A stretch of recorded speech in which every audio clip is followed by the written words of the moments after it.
En 2 reprises, Patrick m'a demandé si c'est bien le texte qu'il faut lire, ce texte du Lévitique qui nous paraît un peu étrange. C'est bien le texte, Patrick, ne t'inquiète pas. Eh bien, ce sera la base de notre réflexion de ce matin. Je voudrais vous saluer tous très cordialement, très fraternellement. Ça fait plaisir de vous voir avec vos masques. Il y a au moins un point commun qui nous réunit de plus en plus durant cette période du Covid. Je salue bien sûr tous ceux qui m'écoutent ou nous écoutent, qui suivent ce culte d'adoration par Zoom.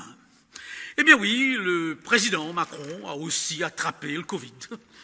Mais comme Boris Johnson, Trump et tant d'autres. Mais il n'y a rien de particulier à cela. Le virus ne fait pas de discrimination, ne choisit pas ses victimes. Par contre, pendant presque une semaine, toutes les tribunes ont parlé de cet événement. Parce que, vraisemblablement, il l'a attrapé lors d'un repas avec ses homologues dans une très grande salle où ils étaient plus que 6. Et c'était un tollé, un scandale. Comment se fait-il que les représentants du gouvernement ne donnent pas l'exemple et que le président passe outre les lois qu'il signe? C'est bizarre, c'est bizarre. Le Covid met à l'honneur l'importance de l'exemplarité. Et beaucoup parmi les Français souhaiteraient même, comme c'est le cas dans beaucoup d'autres pays, que tous les responsables de gouvernement et les médecins se fassent vacciner pour l'exemple. La France est toujours, à tous ces niveaux, une exception. N'est-ce pas? Vous l'avez remarqué. Et on cherche parfois les raisons de cette exception française. Je lisais il y a quelque temps de cela dans la revue L'Express un tout petit article intitulé « Une exemplarité à géométrie variable ». Il est question d'une conversation d'une maman avec son fils. Le fils, l'adolescent, qui dit à la maman, « Dis maman, c'est vrai que le ministre de l'Intérieur, il est accusé de viol ?»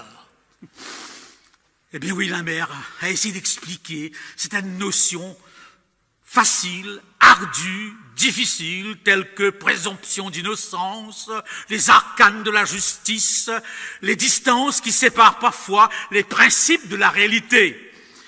Et ensuite, la maman a mentionné le cas d'une dizaine de ministres qui ont dû démissionner ou qui n'ont pas pu assumer leurs fonctions pour des accusations beaucoup moindres que l'accusation du ministre qui aurait commis le viol. Bizarre que dans un gouvernement laïque, sans Dieu, on accorde autant d'importance à l'exemplarité, dont la base est morale.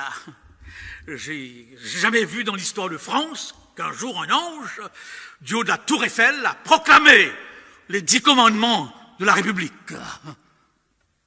Cette moralité est d'inspiration chrétienne, point barre, qu'on le veuille ou pas. Alors donc, si un gouvernement sans Dieu accorde autant d'importance à l'exemplarité, on peut s'imaginer qu'un gouvernement avec Dieu fait de l'exemplarité une priorité.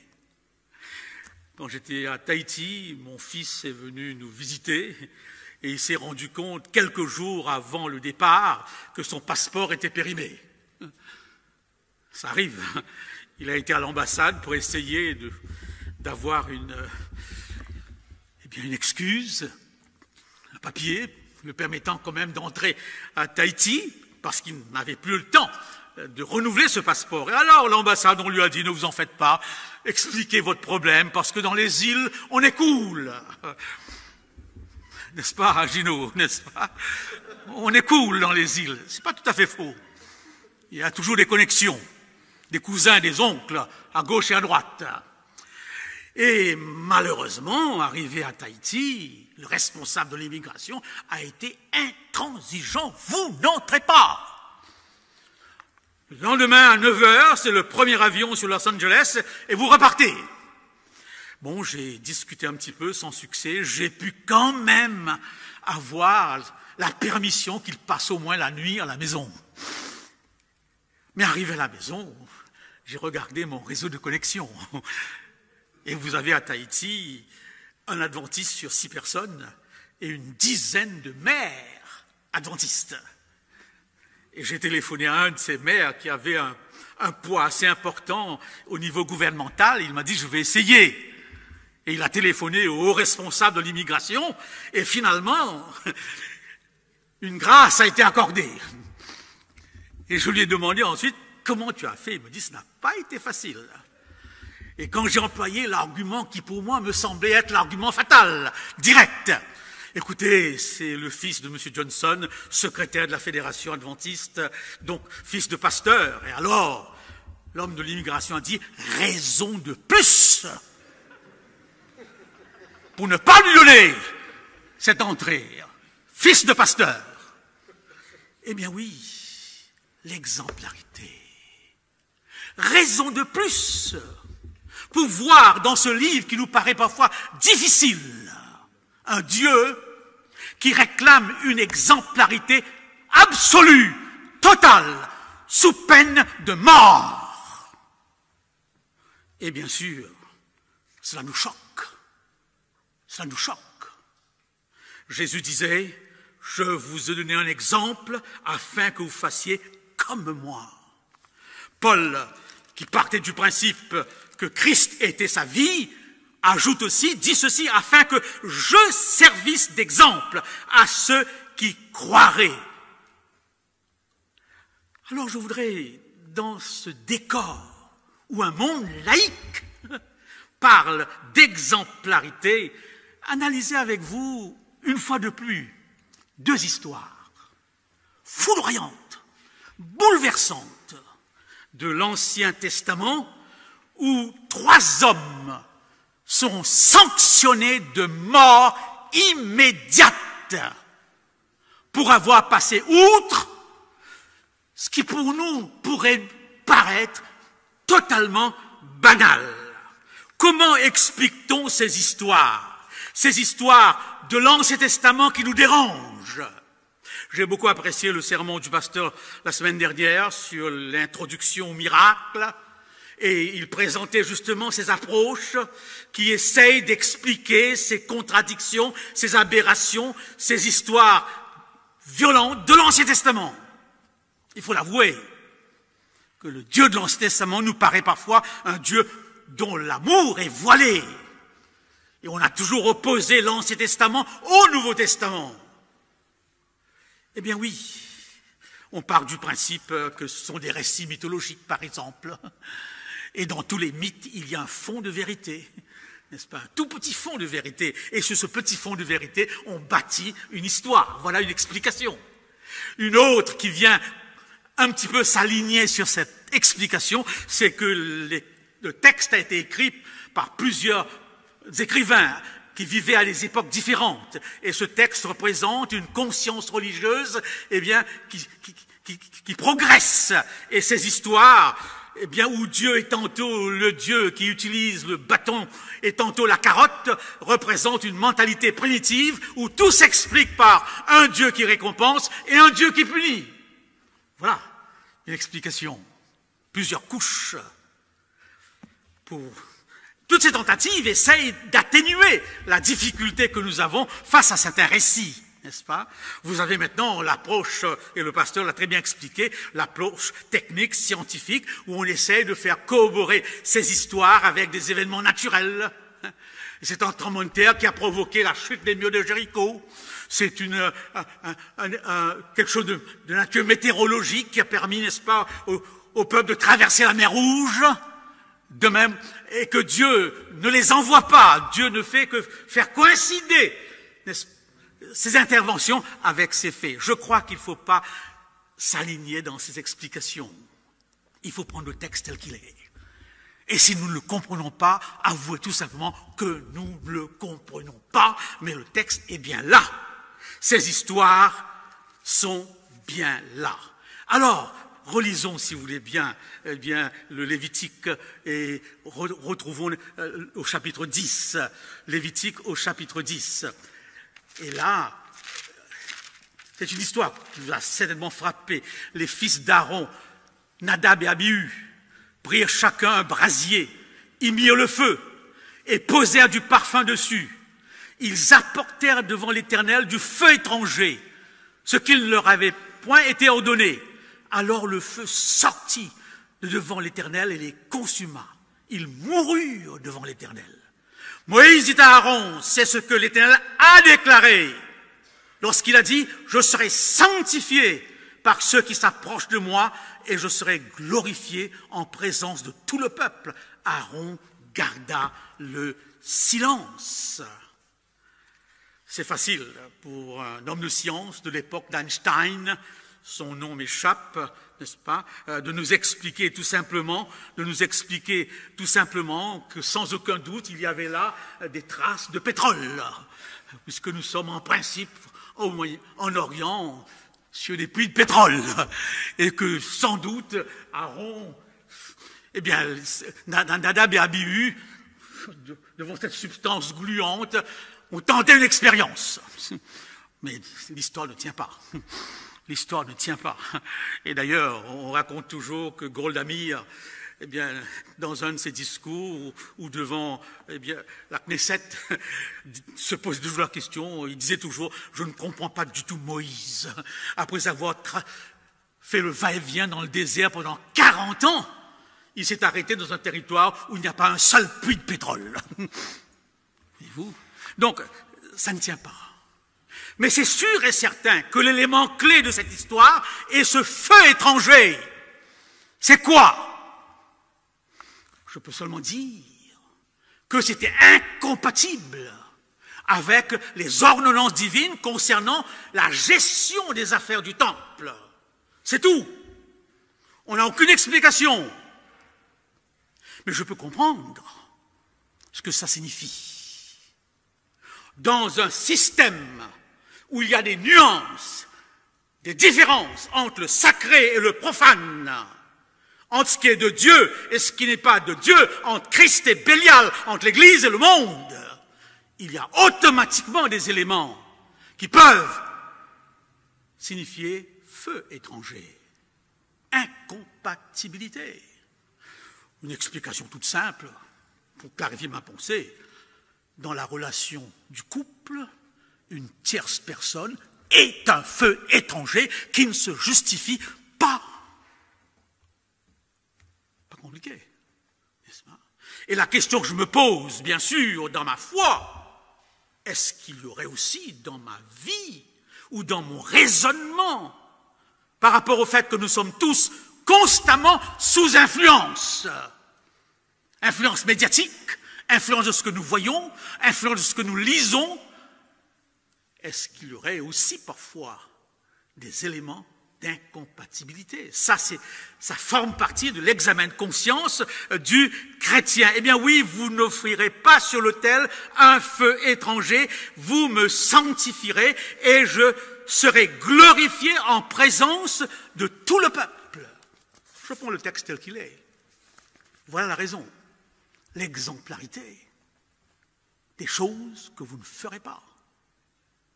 Et je souligne que Dieu ne condamne jamais quelqu'un pour quelque chose sur laquelle il n'a pas été clair.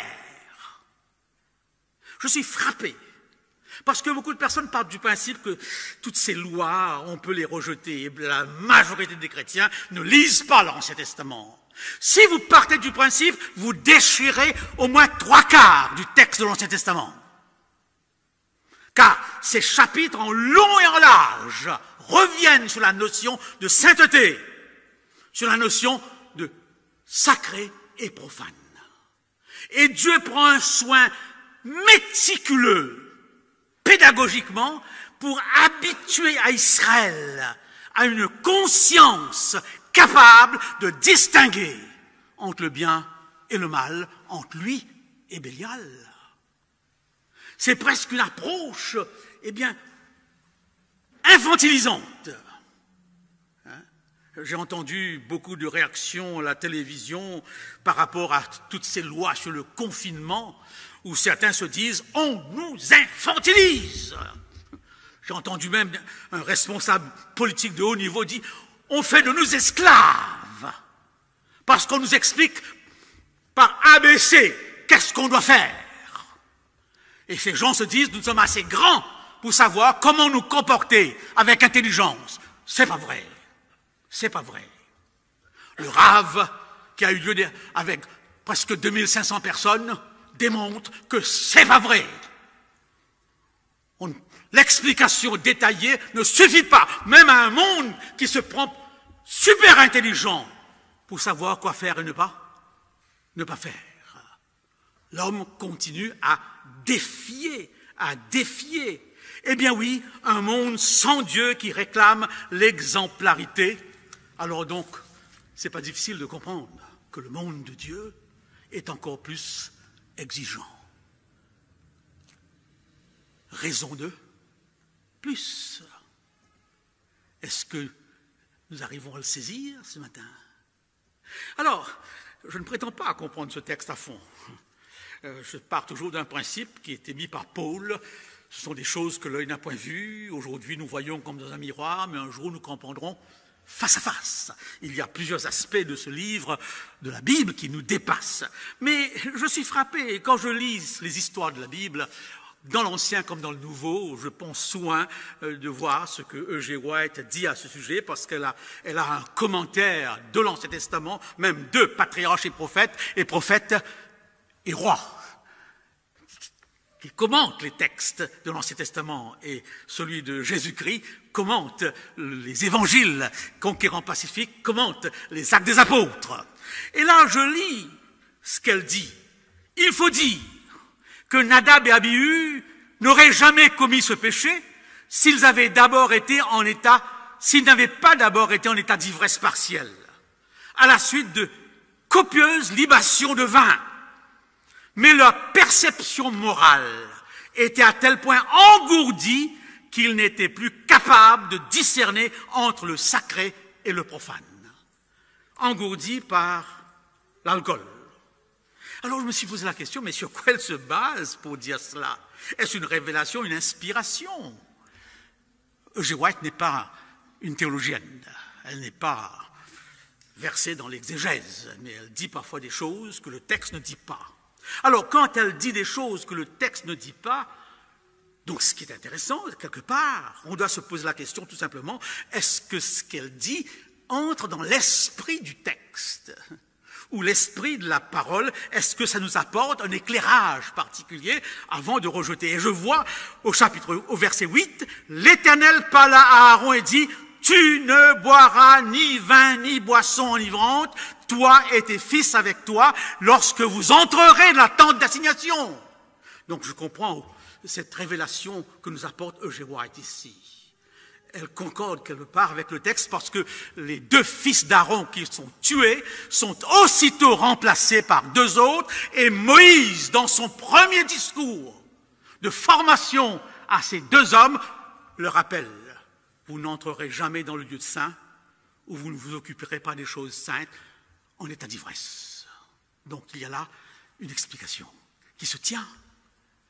Et dans toute la Bible, l'alcool n'avait pas droit cité dans, n'est-ce pas, le sanctuaire. Voilà donc la première histoire. Et je retiens tout simplement ceci, l'exemplarité. Je peux ne pas être d'accord. Et je retiens ici une autre chose importante. Dieu a donné des lois précises. Il n'a jamais condamné quelqu'un qui aurait été dans l'ignorance. Donc ces deux hommes savaient très bien ce qui était faisable et ce qui n'était pas faisable. Pourquoi ce feu étranger? Quelles étaient les motivations? Je ne sais pas. Mais ce feu étranger est condamné. Nous avons maintenant la deuxième histoire qui se ressemble un petit peu. Et c'est intéressant parce que cette deuxième histoire nous est rapportée deux fois. 1 Chronique 13 et 2 Samuel 6 à 11. Quand la Bible nous présente des histoires 2, 3, 4 fois, c'est que peut-être, sans aucun doute, l'importance est soulignée. Je vous lis le texte dans le deuxième livre de Samuel. deuxième livre de Samuel, au chapitre 6, et les versets 6 à 11. 2 Samuel, chapitre 6, et les versets 6 à 11. Vous connaissez bien cette histoire, elle vous a sûrement aussi extrêmement troublé. David rassembla encore toute l'élite d'Israël au nombre de 30 000 hommes. Et David, avec tout le peuple qui était auprès de lui, se mit en marche depuis Baal, Juda, pour faire monter de là l'arche de Dieu, devant laquelle est invoqué le nom de l'Éternel des armées. Ils mirent sur un char neuf, le verset 3, l'arche de Dieu, et l'emportèrent de la maison d'Aminadab, sur la colline. Uza et Ancho conduisaient le char neuf. Ils l'emportèrent donc de la maison. Uza marchait à côté de l'arche de Dieu. Et un peu plus loin, lorsqu'ils furent arrivés à l'ère de Nacom, Uza étendit la main vers l'arche et le saisit, parce que les bœufs le faisaient pencher. La colère de l'Éternel s'enflamma contre Uza, et Dieu le frappa sur place à cause de sa faute. Lisette est une membre de mon église à Hawkesbury, une membre très engagée. Elle m'a souvent raconté combien, alors qu'elle avait 20 ans environ, elle a lu la Bible pour la première fois. Oui, pour la première fois, elle a ouvert une Bible, au hasard, et elle est tombée sur cette histoire. Essayez de vous imaginer. Elle a refermé sa Bible, immédiatement. Elle l'a ouvert de nouveau 20 ans après. Pendant 20 ans, cette histoire l'a dérangé. Il faut avouer, qui peut, dans cette salle, dire que ce geste, qui consiste à empêcher l'arche de tomber, mérite une sanction de mort immédiate? Je suis choqué. N'êtes-vous pas choqué? Terriblement choqué. Eh bien oui. Et David, qui est un homme très émotionnel, ça se voit dans les psaumes, pique une colère. Envers qui? Envers Dieu. Comment, Seigneur? Il a posé un geste de bienveillance. Et toi, tu le frappes. Chers frères et sœurs, chers amis, nous ne saisissons pas quelque chose peut-être. Quand Dieu a dit, il l'a dit. Et toutes nos causes atténuantes, toutes nos raisons de nuance ne tiennent pas. Il l'a dit. C'est à savoir maintenant si nous allons accorder à celui qui dit toute l'importance. C'est pas facile pour nous.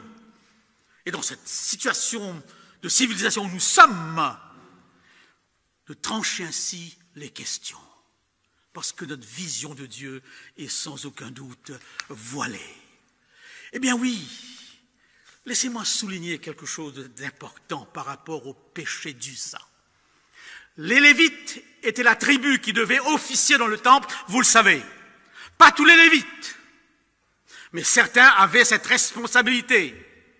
Et ces Lévites, parmi ces Lévites, certains étaient choisis spécialement pour manipuler les choses du temple, pour s'en occuper.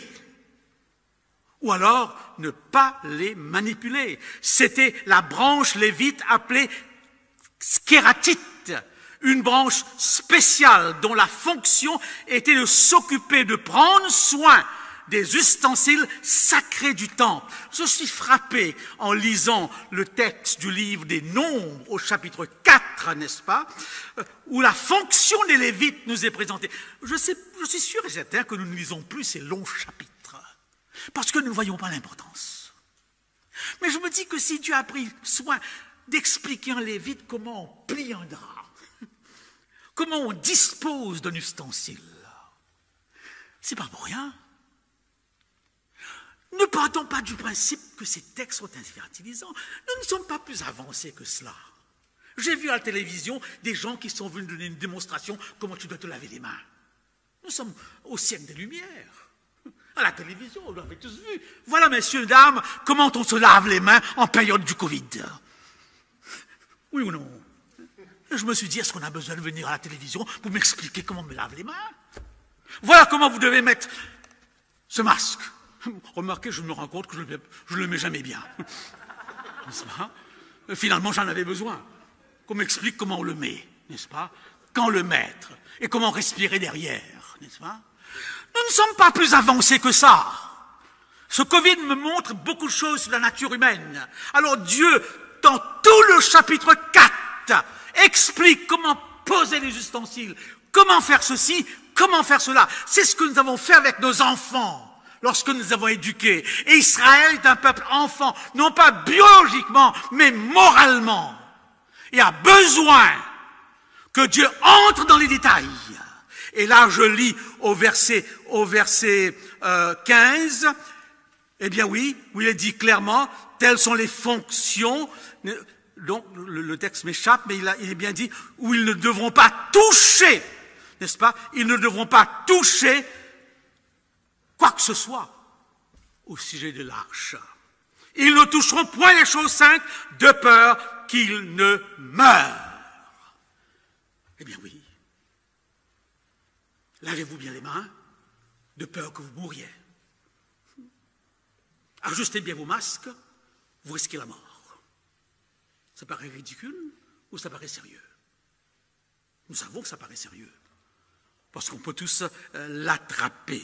Là encore, j'ai été frappé par l'explication de E.G. White. Je prends ces explications et je trouve que c'est intéressant, où elle parle d'Uza comme étant un homme qui, de par sa position, cherchait toujours une occasion pour se faire voir, pour paraître, pour tout à coup sortir de l'ordinaire. Bon, c'est une tendance humaine. Et là, l'occasion s'est présentée. Et instinctivement, il a passé outre les lois qu'il connaissait, que Moïse avait pris soin de détailler plusieurs fois. Vous ne toucherez pas sous aucun prétexte. Et je me rends compte qu'un théologien de haut niveau, mort il y a quelque temps de cela, le docteur Sproul, n'est-ce pas? Je ne sais pas d'où il prend, lui, son explication, mais son explication conforte l'explication de G. White. Ce théologien parle de péché d'arrogance et de péché de présomption par rapport à sa position élevée, où on se donne le droit de ne pas comprendre ce que c'est qu'un travail fictif ou non. On a eu des exemples à ce sujet, où à la tête, on ne sait plus exactement distinguer par rapport aux lois, et on se donne tous les droits. Eh bien oui, péché d'arrogance et de présomption. L'arche tomberait. Pourquoi empêcher cette arche de tomber? Parce qu'on part du principe que la terre souillerait l'arche. Mais devant Dieu, ce n'est pas la terre qui souille, c'est le toucher de l'homme. La terre ne peut pas souiller quoi que ce soit. C'est l'homme qui peut souiller les affaires de Dieu. C'est son toucher qui peut transporter des virus là, sur l'autel où Dieu veut tout préserver. Alors, concluons. Voilà, je n'ai pas été plus loin dans ces histoires. Peut-être que vous trouverez d'autres explications. Mais nous pouvons tirer quelques conclusions. Eh bien oui, je crois que notre problème, prenez le temps aujourd'hui, c'est le sabbat, et vous êtes confinés, essayez de réfléchir un petit peu plus sur les choses saintes, les choses de Dieu. Il y a 4 éléments qu'il faut savoir, qui sont importants, qui sont des éléments clés du plan de Dieu, qui parfois nous échappent. Premier élément, la sainteté. La sainteté de Dieu. Ça me dépasse. Je comprends la justice de Dieu, je comprends l'amour de Dieu, je comprends la compassion de Dieu, parce qu'il y a au fond de mon cœur l'amour, la compassion, la justice. Je ne suis pas amour, je ne suis pas juste. J'ai en moi des échos, et je peux à partir de cette analogie comprendre ce que ça signifie. Mais j'ai du mal avec la sainteté, beaucoup de mal. J'ai essayé de m'imaginer la sainteté, n'est-ce pas? Je vois une lumière, je vois une eau transparente, mais ça me dépasse. Ce Dieu n'est pas seulement saint, il est 3 fois saint. Vous n'aurez jamais dans le texte biblique cette phrase « justice, justice, justice »,« amour, amour, amour »,« compassion, compassion, compassion ». Seule la sainteté est envisagée 3 fois. Saint, saint, saint et l'Éternel des armées. Ce qui vous situe cette dimension divine, qui nous échappe parce qu'on n'en a jamais vu. Ce Dieu saint, n'est-ce pas? Alors, dans l'Église catholique, un saint, c'est quelqu'un qui a fait un miracle, voilà, canonisé pour un miracle. Chez les hindous, un saint, c'est quelqu'un qui marche tout nu dans les forêts, n'est-ce pas? Détaché complètement du monde, dans un état délabré. Ça, c'est le saint. Tout le monde se prosterne devant lui. Il évoque l'idée d'un détachement total. Quand je les voyais à Maurice, je me sauvais, n'est-ce pas? Donc une sainteté qui vous effraie presque. Mais ils sont complètement innocents, inoffensifs, n'est-ce pas? Et nous sommes habitués à l'idée d'une sainteté dans les monastères. Mais cette notion de sainteté, on doit la saisir. Deuxième notion difficile, la justice. Troisième notion, le péché. Quatrième notion, la grâce. Ces 4 éléments constituent les éléments clés du plan du salut. Il faut pouvoir les comprendre. Et pour les inculquer, Dieu va passer par une culture qui n'est pas la nôtre. C'est pourquoi nous avons la difficulté. J'aime beaucoup les discussions actuellement par rapport au Covid. Et je comprends beaucoup de choses sur la nature humaine. Chaque culture a ses symboles. Chaque culture a des faits et gestes de son histoire qui expliquent sa réaction.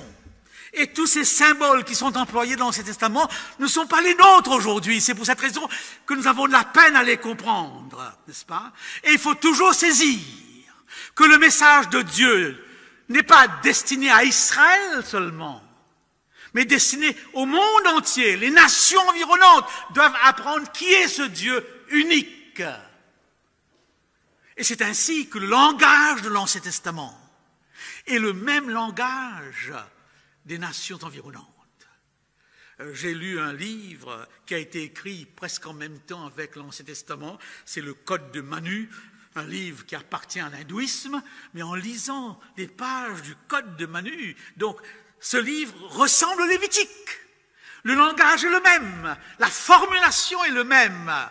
Et ce qui est dans le Code de Manu, eh bien, profane, se trouve aussi dans l'Ancien Testament. Donc, nous n'avons pas ce recul facile, bien qu'avec toutes les découvertes, eh bien, on le sent. Donc, le message de Dieu est dans un langage qui parle aux gens de l'époque, même si ça ne nous parle pas aujourd'hui, mais nous avons tous compris que ce que Dieu veut, c'est que nous ayons une conscience aiguisée pour distinguer le sacré du profane. Malheureusement, nous voyons toujours le verre à moitié vide ou à moitié rempli. Laissez-moi vous lire ce texte que j'ai déjà lu avec vous. Richard Dawkins, n'est-ce pas? Son livre, Pour en finir avec Dieu, c'est vendu comme à 2 millions d'exemplaires. Et voilà la description qu'il fait de Dieu à partir de l'Ancien Testament. On peut dire que de toutes les œuvres de fiction, le Dieu de la Bible est le personnage le plus déplaisant, jaloux, fier de l'être. Il est impitoyable, injuste, tracassier dans son obsession de tout régenter, adepte du nettoyage ethnique. C'est un revanchard, assoiffé de sang, tyran, lunatique, malveillant, misogyne, homophobe, raciste, pestilentiel, mégalomane, sadomasochiste, pratique l'infanticide, le génocide et le filicide. Quelle description de Dieu!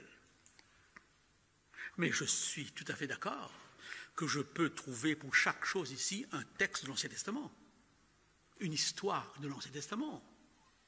Lorsqu'il parle de nettoyage ethnique, bien sûr, il fait allusion au peuple de Canaan, mais il ne dit jamais que Dieu a détruit que 7 peuples, que 7 tribus de Canaan, indiquées déjà au temps d'Abraham, où Dieu avertit que ces 7-là, Jébusiens, etc., après 430 ans de patience, etc. Alors, comment comprendre ce texte? Je suis tombé sur un commentaire de Hans Küng. Hans Küng est un théologien de renom. C'est un collègue de classe de Benoît XVI. D'ailleurs, il s'oppose constamment à Benoît XVI et il a été mis à l'index parce qu'il a écrit un livre intitulé « Infaillible » où il démontre que toute la théorie papale de l'infaillibilité, de la continuité de l'infaillibilité, n'a aucune base biblique. Et à la suite de ce livre infaillible, tous les livres d'Hans Küng est mis à l'index.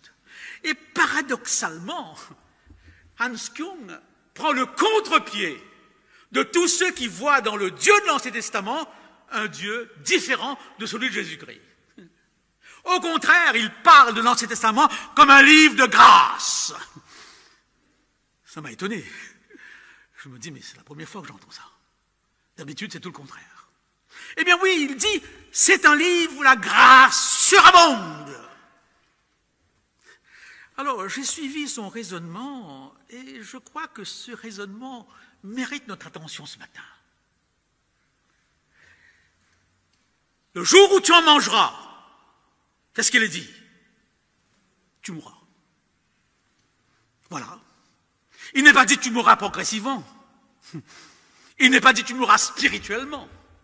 Tu mourras, cela signifie instantanément. Est-ce que Dieu a tué Adam et Ève instantanément? Non? Voilà. La grâce prend le dessus. Adam a vécu au-delà de 900 ans. Il n'a pas été tué. Alors que le texte dit bien, le jour où tu en mangeras, tu mourras. Vous connaissez bien ce texte du livre de Deutéronome, au chapitre 9 et les versets 4, je peux vous le citer de mémoire, lorsqu'ils sortent de l'arche, et que Dieu dit à Noé, dis-le ne pas manger un animal avec son sang. Vous avez un verset où il est dit, je redemanderai à tous ceux qui prennent le sang de quelqu'un, je le redemanderai son sang. Entre mots, œil pour œil, dent pour dent, pied pour pied, vie pour vie. Tu ne tueras point. Caïn a bien tué Abel. Est-ce qu'il a été tué? En fonction de cette loi? Non. La grâce. Hans Küng nous emmène sur cette grille de lecture. Et Caïn d'ailleurs dira à Dieu, je suis maudit. Tous ceux qui me verront, qu'est-ce qui se passera? Voudront me tuer. Et qu'est-ce que Dieu dit? Je mettrai une marque sur toi, personne ne te touchera. Protection. Alors, Dieu violent ou Dieu de grâce? Si vous lisez l'Ancien Testament, vous serez étonné de constater qu'il y a au moins 15 menaces de peine de mort.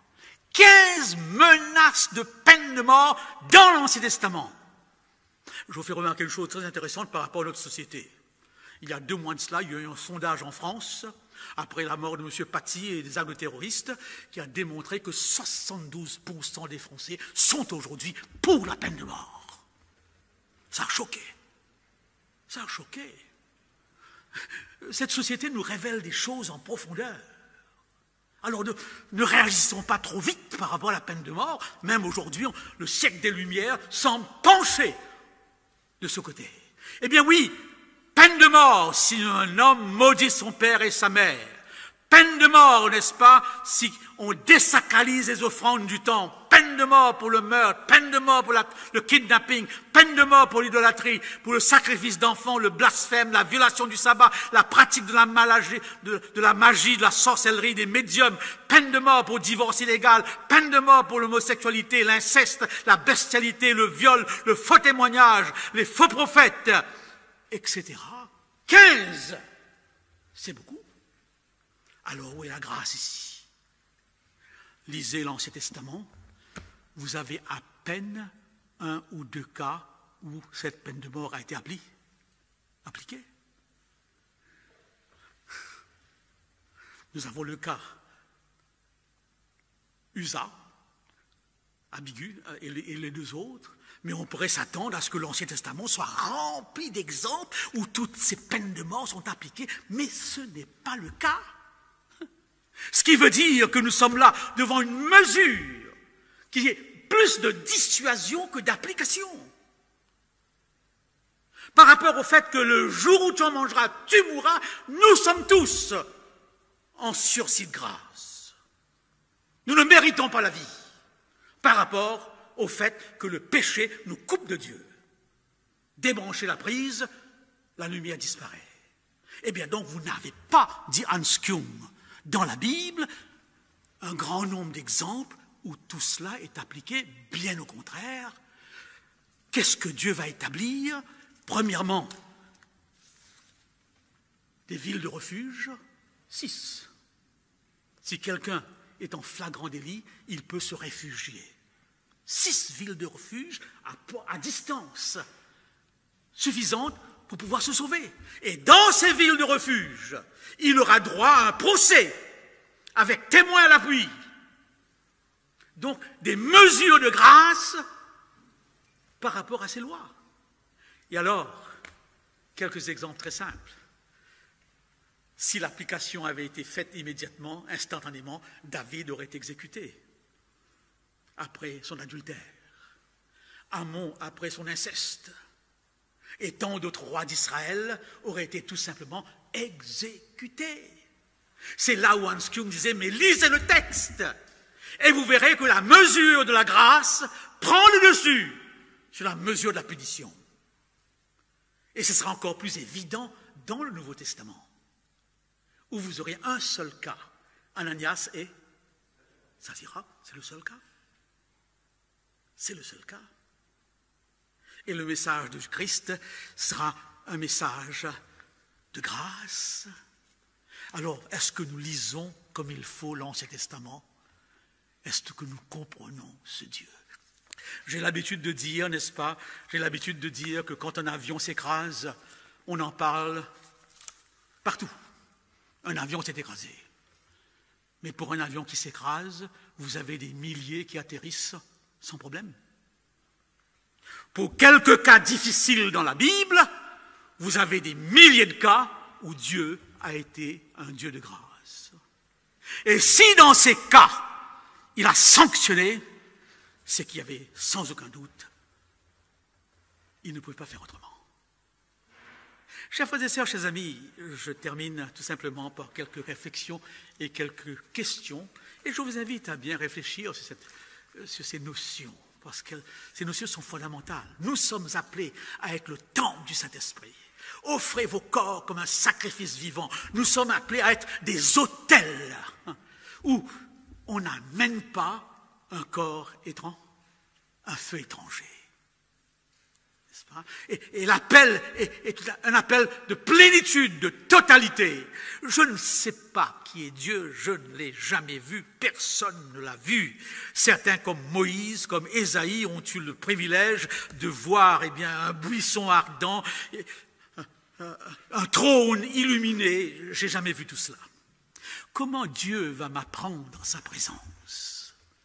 J'ai utilisé cet argument dans un de mes premiers sermons que j'appellerais sermon Covid, n'est-ce pas? Parce que je suis toujours travaillé par tout ce que j'apprends, tout ce que ce Covid m'apprend. Vous ne voyez pas le virus actuellement. Vous ne savez pas où il est. Comme on dit, il est partout. Personne ne voit le virus. Nous sommes là devant quelque chose d'invisible. Mais paradoxalement, nous avons tous conscience de ce virus, oui ou non? Tous conscience. Je dois faire un voyage à Collonges cette semaine et je me suis dit, bon, tu pars pour la première fois depuis le mois de mars. Et j'ai tout de suite été me faire contrôler, pour être sûr et certain que je ne l'ai pas. Bien qu'on m'a dit, tu peux l'avoir dans 2 jours. Bref, passons. Je ne vois pas ce virus, mais je sens sa présence. Comment est-ce que je sens sa présence? Comment est-ce que vous sentez sa présence? Par toutes ces mesures de protection, par ces mesures de barrière, oui ou non? Comment Dieu va-t-il inculquer le sens de sa présence, du sacré, du profane, du contagieux et de l'immunisation? Par ces lois qu'il détaille. Tu ne feras pas. Et lorsque j'ai intégré ces lois, que ces lois est devenue partie intégrante de ma conscience, tout naturellement, j'ai conscience de cette présence. Et ma vie prend une dimension. Ma vie est dirigée par ce sentiment qu'il y a une ligne de démarcation entre le sacré et le profane, entre Dieu, même si je ne le vois pas. D'où l'importance de ces lois. Je ne dis pas que ces lois remplacent Dieu, mais ces lois sont là comme des marqueurs qui, intégrés, me donnent le sentiment d'être à part, d'être séparé. Alors, je vous laisse avec ces quelques questions. Dans quelle mesure la justice de Dieu vous effraie-t-elle? Dans quelle mesure elle vous réconforte quand vous y réfléchissiez? Êtes-vous conscient que par rapport au péché, nous continuons à vivre grâce au don de la grâce divine qui veut que tout homme soit sauvé? Nous sommes là ce matin par grâce. Et j'ai demandé à Andrew de me trouver un cantique sur la grâce de Dieu qui contrebalance ces récits où nous avons l'impression qu'il est un Dieu violent. Quelle est votre vision de la sainteté, de la distinction entre le sacré et le profane? Chers frères et sœurs, chers amis, c'est important pour moi de dire que la sainteté ne se voit pas, n'est pas toujours palpable. Jésus était saint. De temps en temps, un miracle va faire rejaillir cette sainteté. Lorsqu'il est dans le temple, les gens se rendent compte que c'est le Messie. Lorsque la pêche miraculeuse a lieu, Pierre se jette à ses pieds. Arrière de moi, retire-toi de moi, car je suis un pécheur. Il y a des moments où la sainteté du Christ éclate. Mais dans sa vie de tous les jours, ça ne se voyait pas. La sainteté n'a rien de spectaculaire. Quelqu'un de saint qui a intégré cette distinction entre le sacré et le profane n'a pas une auréole sur sa tête. N'est-ce pas? Alors on peut tout simplement, et c'est pour cette raison que je suis un petit peu soupçonneux de tous ceux qui veulent faire pour être saints, pour démontrer qu'ils sont saints. Voyez-vous? Alors que la sainteté de Jésus-Christ, parfois certains ne la voyaient même pas. Là où certains voyaient qu'il était dirigé par l'Esprit, les pharisiens partaient du principe que c'est Belzébul qui le dirigeait. Vous serez saints. La sainteté consiste à distinguer entre le sacré et le profane. Et si Dieu a sanctionné par quelques cas seulement certains de ces hommes appelés à être son représentant immédiat, c'est que ces hommes ont sans aucun doute dépassé la limite. Remercions Dieu pour sa grâce et l'Ancien Testament, et par-dessus tout, un livre où la grâce surabonde par rapport à la sanction. Merci.